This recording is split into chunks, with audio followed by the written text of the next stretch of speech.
My friends, as we gather in this moment, let us turn our attention to a truth so familiar that its very familiarity has concealed it from us. We have all heard the words of the Master, "Seek first the kingdom of God," and yet for many sincere seekers, this simple instruction has become the beginning of a long spiritual journey filled with effort, struggle, and longing.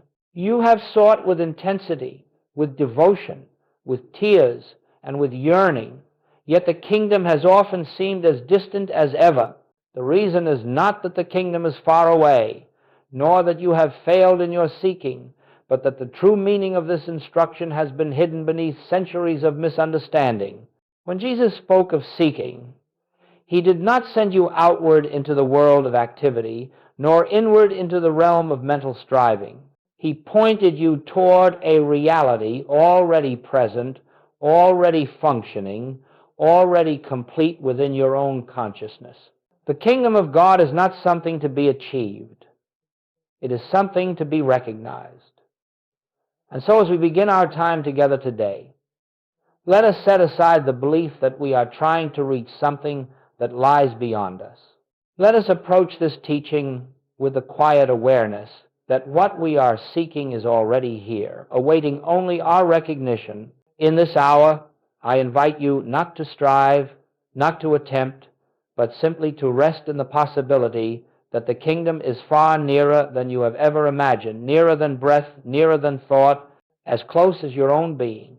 As we move deeper into this subject, let us consider how the simple word seek has been subtly transformed in human consciousness into something the Master never intended. Over the centuries, seeking has come to mean striving, laboring, reaching outward, and attempting through personal effort to attain something we imagine ourselves lacking. And so, when we are told to seek first the kingdom, we instinctively begin a journey of activity, prayer as effort, meditation as discipline, devotion as duty, all arising from the hidden belief that God is somewhere else and that we must somehow reach Him.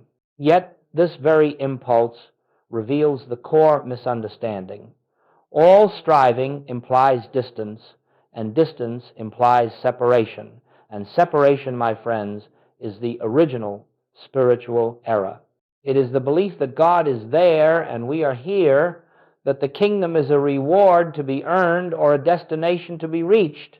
But the moment we accept separation, even unconsciously, our seeking becomes restless and our prayer becomes anxious.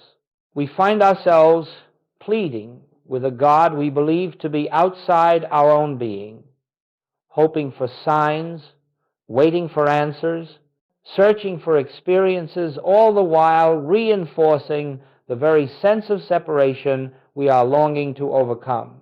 The Master did not intend this. Seeking, in his language, was never a call to pursue God as one pursues a distant objective.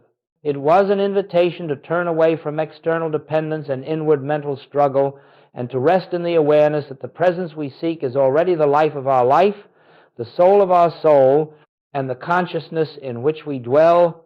The kingdom is not reached through striving. It is revealed in the moment we relinquish the attempt to find what has never been absent. Now let us turn to the heart of the Master's revelation, the truth that dissolves all confusion the moment it is understood. The kingdom of God is within you. With these words, Jesus removed the kingdom from the realm of time, from the realm of conditions, from the realm of outer attainment, and placed it where it has always been, within the consciousness of every individual. This kingdom is not a distant place, not a celestial domain reserved for the worthy, not a future reward for good behavior or correct belief. It is a spiritual reality, fully present, fully complete, and eternally functioning within the depths of your own being. When Goldsmith speaks of God as consciousness, he is reminding us that the presence we call God does not dwell in the sky, nor in temples made with hands, nor in the shifting conditions of human experience. God is realized only as we awaken to the truth that our very consciousness, when freed of fear, freed of desire, freed of the belief in separation, is the transparency through which the kingdom reveals itself. This kingdom is not something you feel or see with the senses. It is not emotional uplift or mystical excitement. It is that quiet inner assurance that nothing stands between you and the infinite, that nothing is absent from this moment, that nothing needs to be added to your being for you to be complete. You do not journey toward the kingdom, nor do you invite it to come to you. Rather, you let the false sense of self dissolve, and in the silence that remains, the kingdom shines forth of its own accord. You do not enter the kingdom enters your awareness the moment you cease looking for it outside yourself. As we proceed, let us gently examine why, if the kingdom is already present within us, it so often remains hidden from our experience. The kingdom is never absent, yet our awareness of it is veiled by the incessant activity of the human mind. The mind, left to itself, is a restless instrument constantly interpreting, evaluating, anticipating, fearing, desiring. This mental noise forms a cloud so dense that it obscures the quiet presence that has been with us all along. It is not that God is silent, it is that human thinking is too loud, and so long as we allow the mind to race from one concern to another, from yesterday's regrets to tomorrow's anxieties, we remain deaf to the still, small voice that whispers, "I am here." Personal desire, too, becomes a barrier. The moment we approach God with a wish, a request, or an intention based on human need, we anchor our consciousness in the very belief that something is missing. Desire announces lack. It affirms separation. It insists that the kingdom is not yet complete. And fear, perhaps the deepest obstruction of all, is the conviction, often unspoken, often unnoticed, that we stand apart from the infinite. Fear is nothing more than the subconscious belief that we live alone, unsupported, vulnerable to forces beyond our control. But the truth is that no individual has ever been separated from the presence that maintains and sustains life. Thus, it is not the kingdom that is hidden, it is our own mental agitation that blinds us. When the mind quiets, even for a moment, the veil lifts, and we discover that the kingdom was never withheld. It was only overshadowed by the noise of a self we thought we were. Let us now move into the turning point of the entire spiritual journey, the moment where the path ceases to be a path at all and becomes a recognition. For centuries, humanity has sought God as though God were an object to be attained, a presence to be summoned, a power to be persuaded. We have sought God with intensity, with longing, with devotion, but always with the subtle implication that God is somewhere outside our present awareness. Yet the Master's teaching and Goldsmith's continual reminder is that God cannot be found through seeking, for seeking assumes absence. We cannot discover God by reaching outward, nor by tightening the mind in an effort to grasp spiritual truth. The kingdom is not attained by pursuit, it is revealed by recognition. And so the great shift occurs when we abandon the posture of a seeker and assume the posture of one who is simply aware. When the mind stops struggling to achieve a spiritual state, when it releases its attempts to find God or reach God, a quiet space opens within us, a receptivity in which divine presence makes itself known. This is the meaning of those profound words, "Be still and know." Not be still and hope, not be still and believe, but be still and know. Knowing is not effort, it is awareness. It is the silent recognition that God is the life that lives you, the breath that animates you, the consciousness in which you exist. In this recognition, you discover that the one you have been seeking has never been separate from your own being. Seeking God dissolves into knowing God, and knowing God dissolves the illusion of a self apart from God. Here begins the true spiritual life, not in the attempt to reach the infinite, but in realizing the infinite is already here, awaiting only your recognition. And now, my friends, let us turn to what may be called practice, not in the sense of a technique to master or a discipline to perfect, but as a way of allowing the kingdom to reveal itself in our awareness. You see, the kingdom does not come through effort, nor does it respond to intellectual analysis. It is not reached by affirmations, nor by repetition, nor by the attempt to condition the mind to believe certain truths. The kingdom comes into view only when the mind grows quiet enough for the truth that already is to be heard. This is why Goldsmith speaks of resting in the Word. Resting means we cease trying to make truth act, and instead we allow truth to act upon us. We take a simple spiritual principle not to convince ourselves, not to claim anything, but to lift consciousness above the din of human thought. We sit in the awareness of a truth such as, "The kingdom of God is within me," or we abide in the simplicity of, "I and the Father are one," not repeating it, not forcing belief, but letting the words settle like a stone dropped into still water. There is no effort here, no straining for experience, no anticipation. We are not waiting for a sign. We are not hoping for a feeling. We are simply opening the inner ear to the presence already functioning as our very being. As the mind grows quiet, something subtle occurs. We sense, without any outward evidence, that we are not alone, that we are not separate, that the presence we call God is nearer than breath. And in that quiet recognition, the kingdom begins to disclose itself not as a mystical event, not as an emotional high, but as a deep, steady interior assurance. This is entering the kingdom not through effort, but through receptivity, not by trying to reach God, but by being still long enough to discover that God has never once withdrawn from us. As we continue, it is important to understand that the recognition of the kingdom does not suddenly remake the outer world through dramatic signs or spectacular changes. Rather, it quietly transforms the one who beholds it. When the kingdom is recognized, the first change is not in circumstances, but in consciousness. The anxieties that once drove us lose their claim over our attention.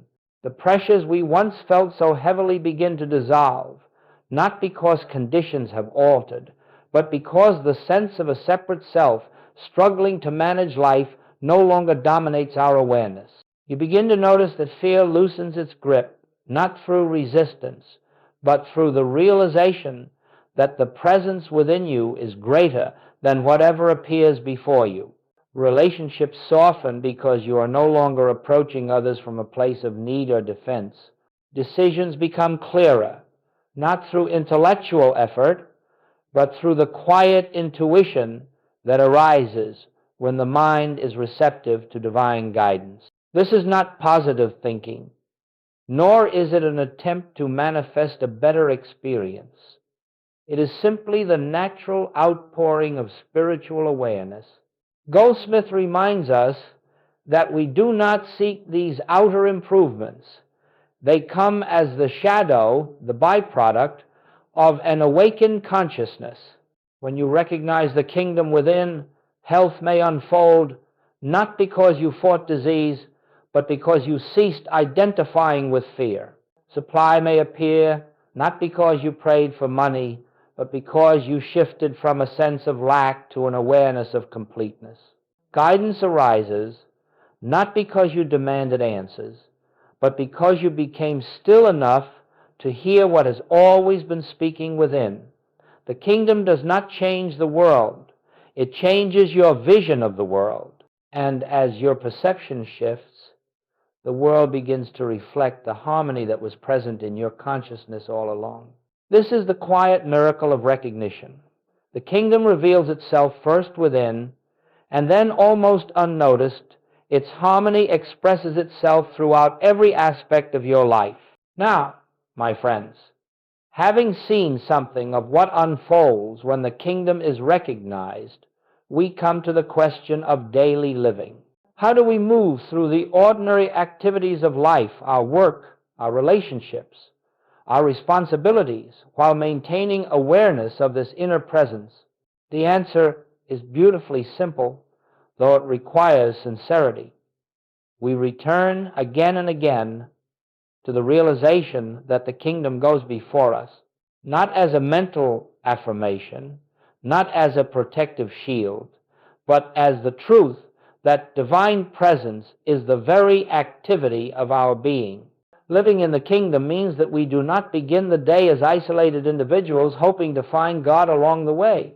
Instead, we begin with the quiet recognition that wherever we are, God is, that whatever we face, the infinite is already present as wisdom, love, and intelligence. Throughout the day, we pause not to plead, not to question, but to remember. A moment of silence in the midst of work, a breath of recognition before a conversation, a quiet inner turning when confusion arises. These brief pauses are not techniques. They are opening small windows through which the light of the kingdom enters our awareness again and again. And with each remembrance, the sense of personal responsibility begins to dissolve. We act, but not as isolated egos. We speak, but not from fear or self-defense. We meet challenges, but not with the belief that the burden falls upon us alone. Goldsmith teaches that this is living by grace, allowing the divine to express itself through us, rather than attempting to direct life through personal will. As this becomes our way of living, an inner steadiness develops, a quiet confidence that does not depend on circumstances. The outer world may fluctuate, yet within us there is a presence that remains constant. This steady recognition is the kingdom lived, not as an experience to seek, but as the atmosphere in which we walk, breathe, and exist. And now, as we bring our time together to a close, let us rest for a moment in the simplicity of what has been revealed. The kingdom of God, the very thing humanity has sought through prayer, ritual, striving, and longing, has never been distant, never withheld, never delayed. It has always been the silent foundation of your being, awaiting only the lifting of the veil created by fear, desire, and the belief in separation. You have not been journeying toward the kingdom, you have been awakening to it. Every moment of stillness, every surrender of mental effort, every quiet turning within has brought you nearer, not to some far-off realm, but to the recognition of what has been eternally present. And so, as you leave this time of contemplation, do not think of yourself as one who must maintain a spiritual state or achieve a spiritual goal. Simply remember that the presence you have touched here goes with you. Remember that the kingdom is not an attainment, but a revelation. Remember that God is not outside, but the very life that lives you.